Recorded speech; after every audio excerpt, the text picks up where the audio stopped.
Chapter 5. When I came home to West Egg that night, I was afraid for a moment that my house was on fire. 2 o'clock, and the whole corner of the peninsula was blazing with light, which fell unreal on the shrubbery, and made thin, elongating glints upon the roadside wires. Turning a corner, I saw that it was Gatsby's house, lit from tower to cellar. At first I thought it was another party, a wild rout that had resolved itself into hide-and-go-seek, or sardines in the box, with all the house thrown open to the game. But there wasn't a sound, only wind in the trees, which blew the wires and made the lights go off and on again, as if the house had winked into the darkness. As my taxi groaned away, I saw Gatsby walking toward me across his lawn. "Your place looks like the World's Fair," I said. "Does it?" He turned his eyes toward it absently. "I have been glancing into some of the rooms. Let's go to Coney Island, old sport, in my car." "It's too late." "Well, suppose we take a plunge in the swimming pool. I haven't made use of it all summer." "I've got to go to bed." "All right." He waited, looking at me with suppressed eagerness. "I talked with Miss Baker," I said after a moment. "I'm going to call up Daisy tomorrow and invite her over here to tea."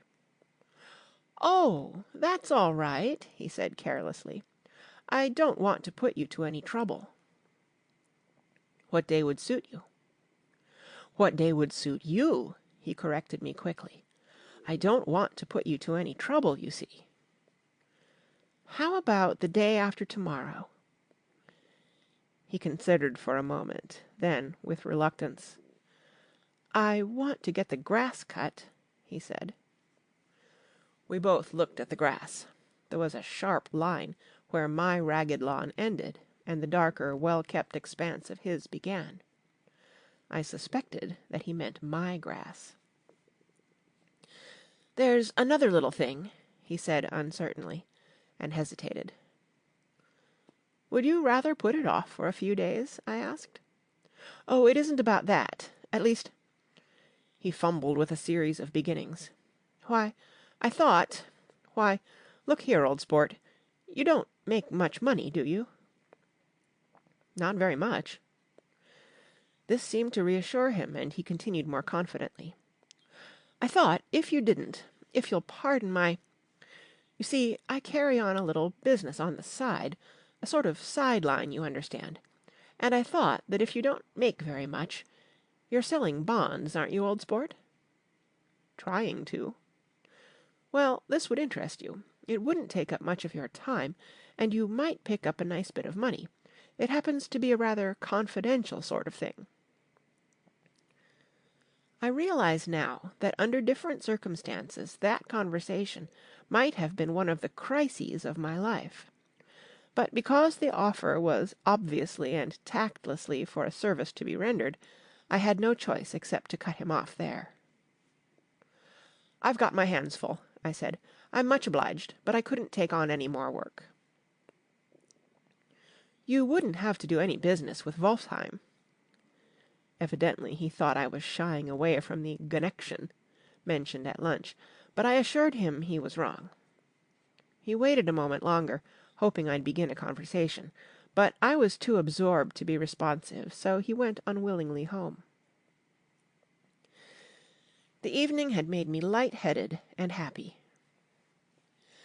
I think I walked into a deep sleep as I entered my front door. So I didn't know whether or not Gatsby went to Coney Island, or for how many hours he glanced into rooms, while his house blazed gaudily on. I called up Daisy from the office next morning, and invited her to come to tea. "Don't bring Tom," I warned her. "What?" "Don't bring Tom." "Who is Tom?" she asked innocently. The day agreed upon was pouring rain. At 11 o'clock a man in a raincoat, dragging a lawn-mower, tapped at my front door and said that Mr. Gatsby had sent him over to cut my grass. This reminded me that I had forgotten to tell my Finn to come back, so I drove into West Egg village to search for her among soggy, whitewashed alleys, and to buy some cups and lemons and flowers. The flowers were unnecessary, for at 2 o'clock a greenhouse arrived from Gatsby's, with innumerable receptacles to contain it. An hour later the front door opened nervously, and Gatsby, in a white flannel suit, silver shirt, and gold-coloured tie, hurried in. He was pale, and there were dark signs of sleeplessness beneath his eyes. "Is everything all right?" he asked immediately. "The grass looks fine, if that's what you mean." "What grass?" he inquired blankly. "Oh, the grass in the yard." He looked out the window at it, but judging from his expression, I don't believe he saw a thing. "Looks very good," he remarked vaguely. "One of the papers said they thought the rain would stop about 4. I think it was the Journal. Have you got everything you need in the shape of tea?" I took him into the pantry, where he looked a little reproachfully at the Finn. Together we scrutinized the 12 lemon cakes from the delicatessen shop. "Will they do?" I asked. Of course. They're fine." And he added hollowly, "Old sport." The rain cooled about 3:30 to a damp mist, through which occasional thin drops swam like dew. Gatsby looked with vacant eyes through a copy of Clay's Economics, starting at the Finnish tread that shook the kitchen floor, and peering toward the bleared windows from time to time, as if a series of invisible but alarming happenings were taking place outside. Finally he got up and informed me, in an uncertain voice, that he was going home. "Why's that?" "Nobody's coming to tea. It's too late." He looked at his watch, as if there was some pressing demand on his time elsewhere. "I can't wait all day." "Don't be silly. It's just 2 minutes to 4." He sat down miserably, as if I had pushed him, and simultaneously there was the sound of a motor turning into my lane. We both jumped up, and, a little harrowed myself, I went out into the yard. Under the dripping bare lilac trees a large open car was coming up the drive. It stopped. Daisy's face, tipped sideways beneath a 3-cornered lavender hat, looked out at me with a bright, ecstatic smile. "Is this absolutely where you live, my dearest one?"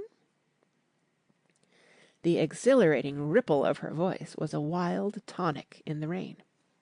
I had to follow the sound of it for a moment, up and down, with my ear alone, before any words came through. A damp streak of hair lay like a dash of blue paint across her cheek, and her hand was wet with glistening drops as I took it to help her from the car. "Are you in love with me?" she said low in my ear.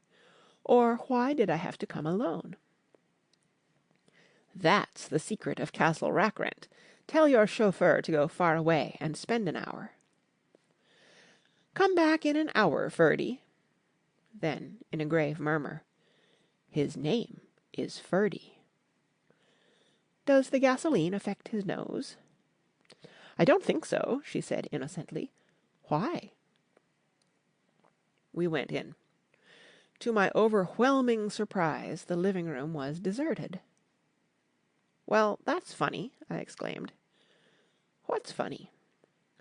She turned her head as there was a light, dignified knocking at the front door. I went out and opened it.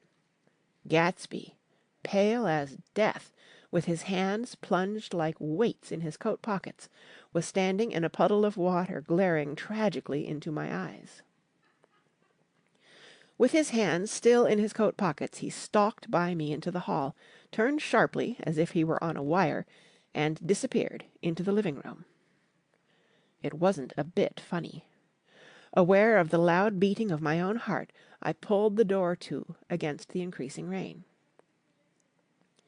For half a minute there wasn't a sound. Then from the living room I heard a sort of choking murmur, and part of a laugh, followed by Daisy's voice on a clear, artificial note. "I certainly am awfully glad to see you again." A pause. It endured horribly. I had nothing to do in the hall, so I went into the room. Gatsby, his hands still in his pockets, was reclining against the mantelpiece in a strained counterfeit of perfect ease, even of boredom.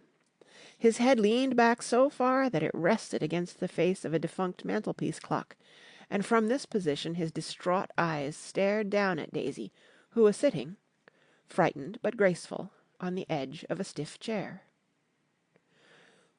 "We've met before," muttered Gatsby.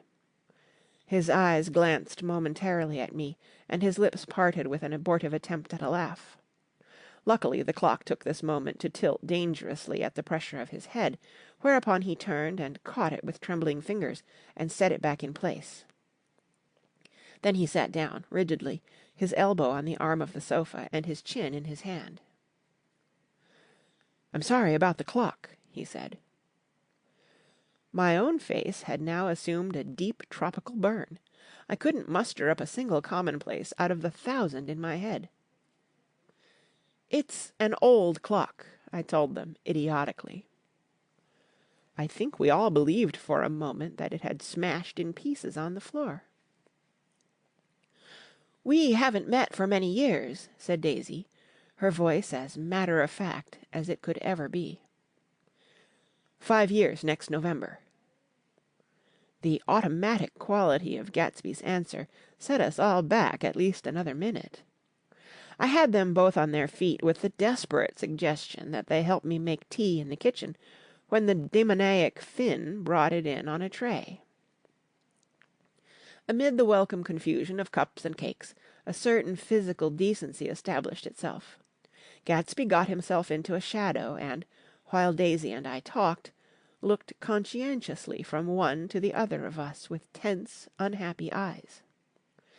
However, as calmness wasn't an end in itself, I made an excuse at the first possible moment, and got to my feet.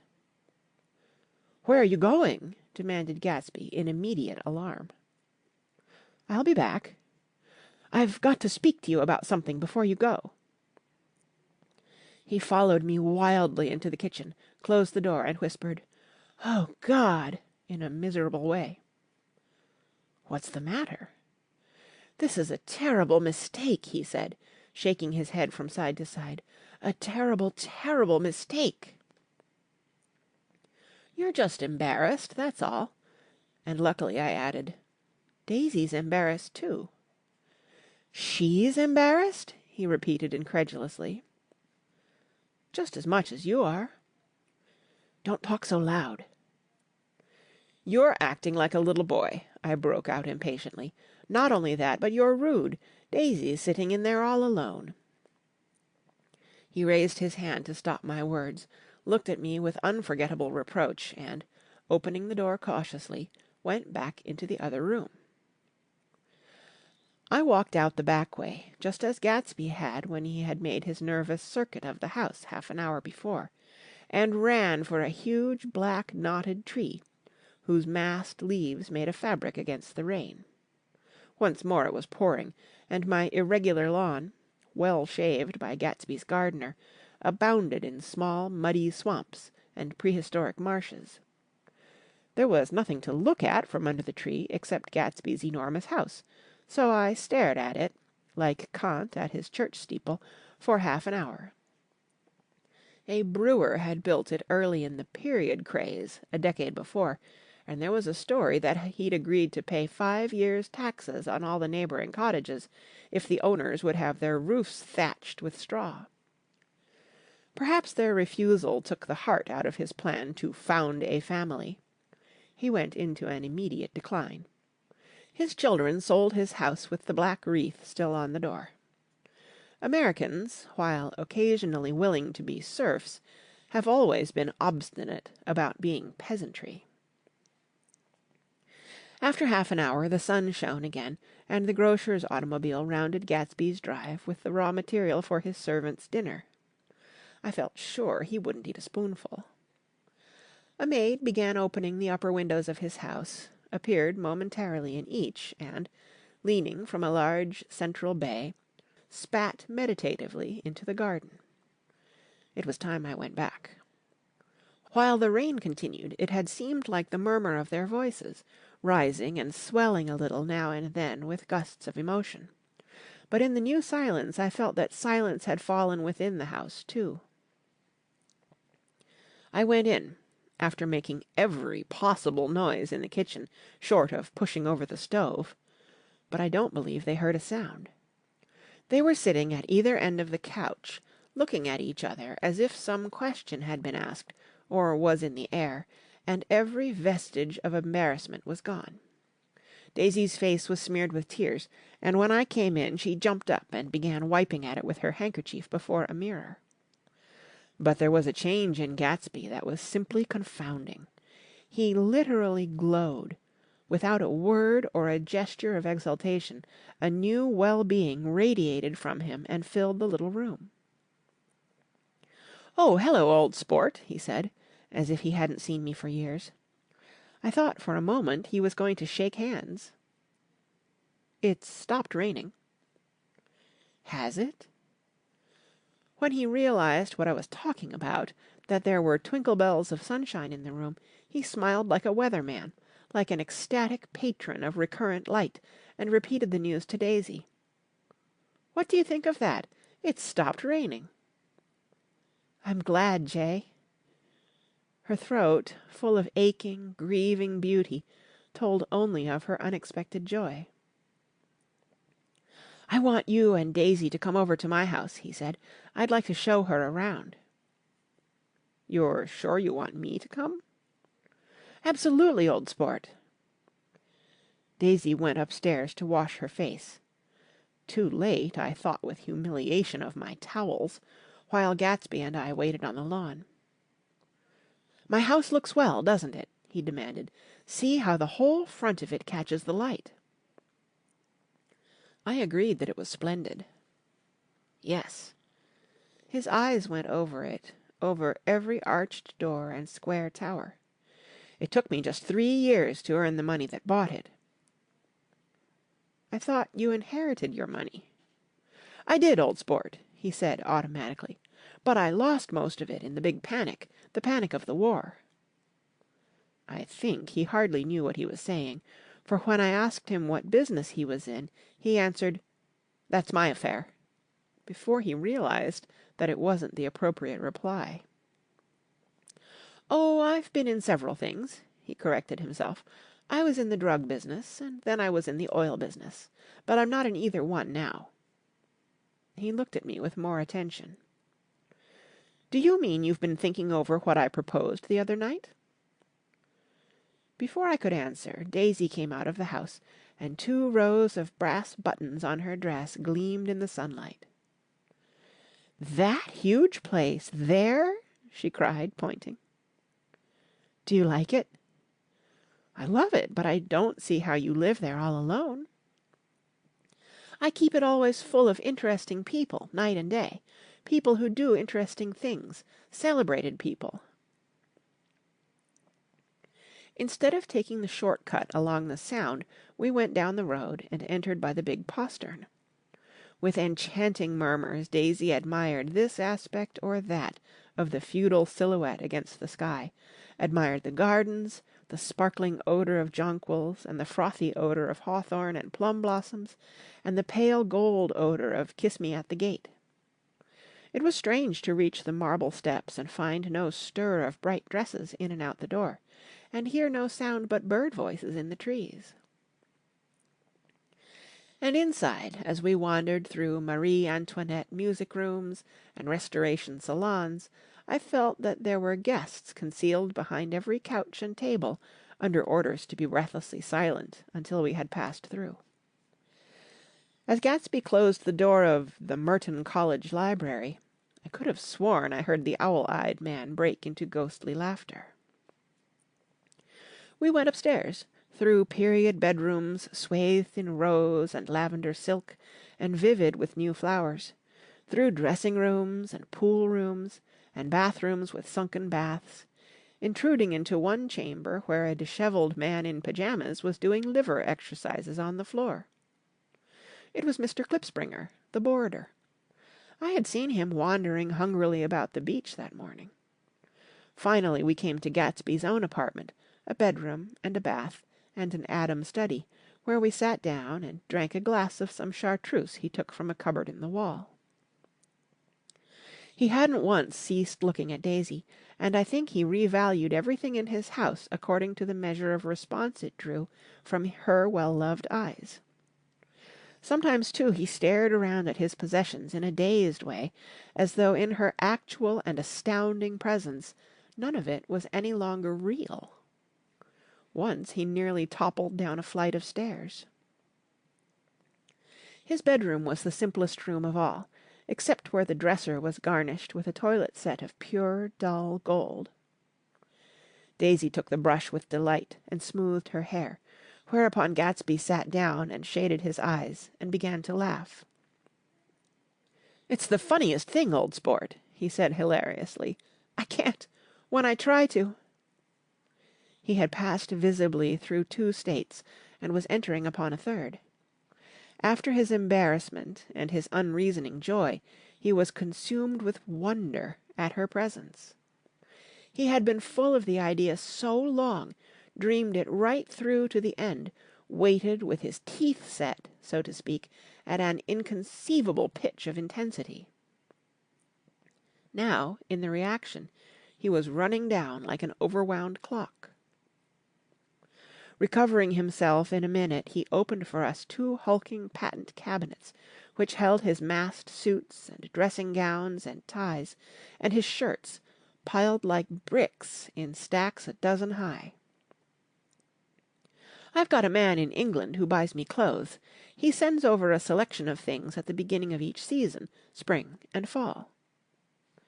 He took out a pile of shirts and began throwing them, one by one, before us, shirts of sheer linen and thick silk and fine flannel, which lost their folds as they fell and covered the table in many-coloured disarray. While we admired, he brought more, and the soft, rich heap mounted higher, shirts with stripes and scrolls and plaids in coral and apple green and lavender and faint orange and monograms of Indian blue. Suddenly, with a strained sound, Daisy bent her head into the shirts and began to cry stormily. "They're such beautiful shirts," she sobbed, her voice muffled in the thick folds. "It makes me sad because I've never seen such beautiful shirts before." After the house, we were to see the grounds, and the swimming pool, and the hydroplane, and the midsummer flowers. But outside Gatsby's window it began to rain again, so we stood in a row looking at the corrugated surface of the Sound. "If it wasn't for the mist, we could see your home across the bay," said Gatsby. "You always have a green light that burns all night at the end of your dock." Daisy put her arm through his abruptly, but he seemed absorbed in what he had just said. Possibly it had occurred to him that the colossal significance of that light had now vanished forever. Compared to the great distance that had separated him from Daisy, it had seemed very near to her, almost touching her. It had seemed as close as a star to the moon. Now it was again a green light on a dock. His count of enchanted objects had diminished by 1. I began to walk about the room, examining various indefinite objects in the half-darkness. A large photograph of an elderly man in yachting costume attracted me, hung on the wall over his desk. "Who's this?" That's Mr. Dan Cody, old sport." The name sounded faintly familiar. "He's dead now. He used to be my best friend years ago." There was a small picture of Gatsby, also in yachting costume, on the bureau, Gatsby with his head thrown back defiantly, taken, apparently, when he was about 18. "I adore it!" exclaimed Daisy. "The pompadour! You never told me you had a pompadour, or a yacht." "Look at this," said Gatsby quickly. "Here's a lot of clippings about you." They stood side by side, examining it. I was going to ask to see the rubies when the phone rang, and Gatsby took up the receiver. "Yes? Well, I can't talk now." "I can't talk now, old sport." I said a small town. He must know what a small town is. Well, he's no use to us if Detroit is his idea of a small town. He rang off. "Come here quick!" cried Daisy at the window. The rain was still falling, but the darkness had parted in the west, and there was a pink and golden billow of foamy clouds above the sea. "Look at that!" she whispered, and then, after a moment, "I'd like to just get one of those pink clouds and put you in it and push you around." I tried to go then, but they wouldn't hear of it. Perhaps my presence made them feel more satisfactorily alone. "I know what we'll do," said Gatsby. "We'll have Klipspringer play the piano." He went out of the room, calling "Ewing!" and returned in a few minutes, accompanied by an embarrassed, slightly worn young man with shell-rimmed glasses and scanty blonde hair. He was now decently clothed in a sport shirt, open at the neck, sneakers, and duck trousers of a nebulous hue. "Did we interrupt your exercises?" inquired Daisy politely. "I was asleep," cried Mr. Klipspringer, in a spasm of embarrassment. "That is, I'd been asleep. Then I got up." "Klipspringer plays the piano," said Gatsby, cutting him off. "Don't you, Ewing, old sport?" "I don't play well. I hardly play at all. I'm all out of "We'll go downstairs," interrupted Gatsby. He flipped a switch. The grey windows disappeared as the house glowed full of light. In the music room Gatsby turned on a solitary lamp beside the piano. He lit Daisy's cigarette from a trembling match, and sat down with her on a couch far across the room, where there was no light save what the gleaming floor bounced in from the hall. When Klipspringer had played "The Love Nest," he turned around on the bench and searched unhappily for Gatsby in the gloom. "I'm all out of practice, you see. I told you I couldn't play. I'm all out of "Don't talk so much, old sport," commanded Gatsby. "Play." "In the morning, in the evening, ain't we got fun?" Outside the wind was loud, and there was a faint flow of thunder along the sound. All the lights were going on in West Egg now. The electric trains, men carrying, were plunging home through the rain from New York. It was the hour of a profound human change, and excitement was generating on the air. "One thing's sure and nothing's surer, the rich get richer and the poor get children. In the meantime, in between time." As I went over to say good-bye, I saw that the expression of bewilderment had come back into Gatsby's face, as though a faint doubt had occurred to him as to the quality of his present happiness. Almost 5 years! There must have been moments even that afternoon when Daisy tumbled short of his dreams, not through her own fault, but because of the colossal vitality of his illusion. It had gone beyond her, beyond everything. He had thrown himself into it with a creative passion, adding to it all the time, decking it out with every bright feather that drifted his way. No amount of fire or freshness can challenge what a man will store up in his ghostly heart. As I watched him, he adjusted himself a little, visibly. His hand took hold of hers, and as she said something low in his ear, he turned toward her with a rush of emotion. I think that voice held him most, with its fluctuating, feverish warmth, because it couldn't be overdreamed.